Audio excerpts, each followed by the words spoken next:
يا هلا مرحبا فيكم مشاهدينا وحلقة جديدة ومساحة حوارية جميلة رياضية وضعت فيها المرأة الكويتية بصمة تليق فيها. نور الدوسري حياك الله معنا في هذا البرنامج. دائما أقول برنامجنا خفيف وسريع نسلط الضوء على المرأة وعلى إنجازات المرأة. علموا أولادكم الرماية السباحة ركوب الخيل، لكن اليوم احنا نقول علموا بناتكم الجري والحواجز.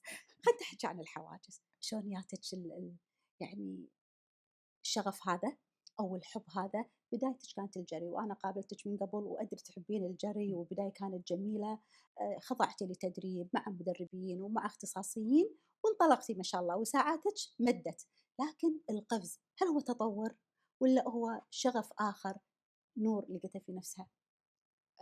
تحدي الله! أكثر. دايمًا يقولون في وسط المنافسة الواحد ما يعرف يتراجع.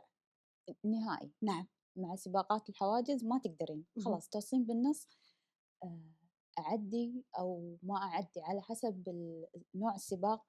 في سباقات تضطرين يقصّون الباند بعدين تصيرين disqualified. فالتفكير بهذه الأشياء نعم. إنه لأ لازم أعدّي، فتشوفين التحدي بينِك وبين المانع بالضبط، توقفين راح أعدّي. تدريباته تختلف عن الجري إيه وايد. من أي ناحية؟ يحتاج قوة. قوة كتلة عضلية مو كتلة عضلية والّا قوة كثر ما عضلية؟ هو قوة نعم. ومرونة، اهم. لأن أكثر ما هو تعلقين، اهم. تنطين، تعدين، غير إنه يكون بمسار مو ممهد، مو نفس الجري، نعم.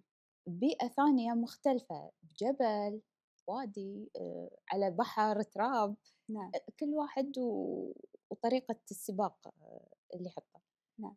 اليوم مثلتِ الكويت وهذه مسؤولية على عاتقِك، أكون أو لا أكون، ولا أكون هذه أتوقع مشولة في قاموس أي لاعب رياضي، خصوصًا إذا كان الوجهة تمثل الكويت. شلون مثلتِ الكويت وشنو كانت مشاعرِك وأحاسيسِك ونمتِ بالليل والّا ما نمتِ؟ أكلتِ والّا التفكير غلب عليك؟ رهبة. خوف. رهبة إيه. نعم. يعني إن أبي أرفع العلم، اهم. أبي علم الكويت فوق. فهو عمومًا إذا مجرد وجودِك برّا الكويت وبسباق إنه لأ أنا أبي أرفع هالعلم، أبي أسوي، نعم. خلاص تقولين باعطي 100% بس وقت السباق ما تعطين 100، تعطين مليون، أكثر. أكثر، تعطين يعني توصلين مرحلة إنه خلاص. شنو يكون الحافز؟ يعني التفكير لحظتها شنو يكون نور؟ تحسين مثل كل ناظر؟ الأم نعم. اللي بتدارينها وبتردين لها شيء بتفرحينها، نعم. كذي هذا بالضبط هذا اللي تحسينه، إنه أمي وبارد لها شيء، باعطيها شيء، أبي أسوي شيء وأشوف العلم فوق. وأنتِ قدها وقدود إن شاء الله، إن شاء وبنات الله. الكويت كلهم قدها وقدود. في فرق بين سباق القدرة وسباق الحواجز؟ سباقات الحواجز غالبًا تصنف مع قدرة وتحمل، قدرة وتحمل. نعم. لأن يعني خاصة اللي مسافاتهم طويلة فوق اهم. ال12 كيلو، هذولا يعتبرون يصنفون إنها قدرة وتحمل. نعم. والمرأة عندها قدرة عالية على التحمل، والدليل نشوف هي أساس البيت وأساس الأسرة وعندها القدرة أنها تتحمل هذه المسؤولية. نطلع فاصل ونرجع لكم.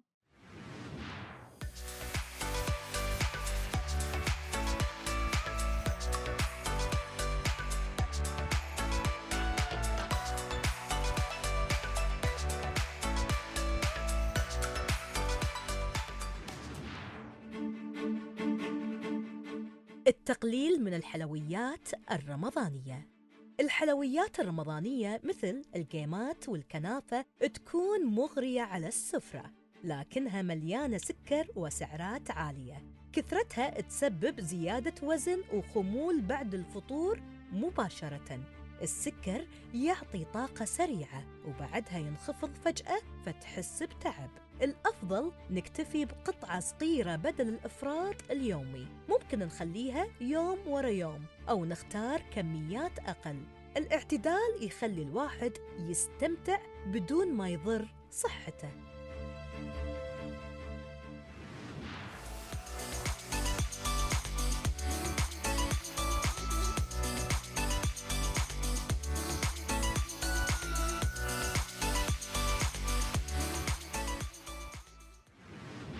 رجعنا لكم مشاهدينا ونستكمل هذا الحوار الجميل اللي علمنا كيف نصبر وكيف تكون عندنا القدرة والتحمل نقول عالية. وعرفت من خلال كلامك تحت الهواء هذه الرياضة ما تعرف عمر، يعني مو شرط إني أكون أنا بالعشرينات عشان أمارس هذه الرياضة، يعني ما زال طالما واحد عنده صحة إمم، وعنده لياقة عالية، يعني حتى لو كان بالأربعين عادي يقدر يمارس هذه الرياضة، عادي.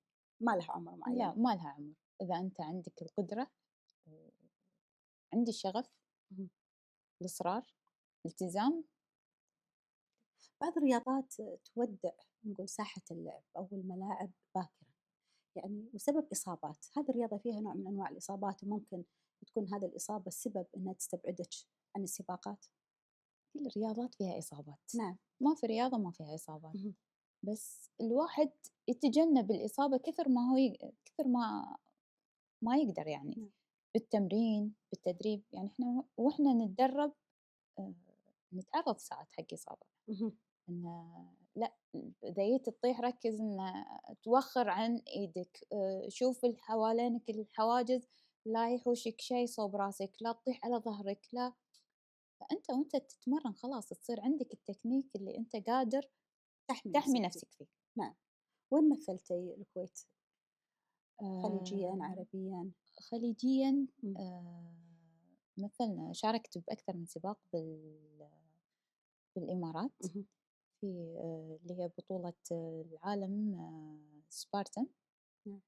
كانت بأبو ظبي، كان أول سباق موانع حقي.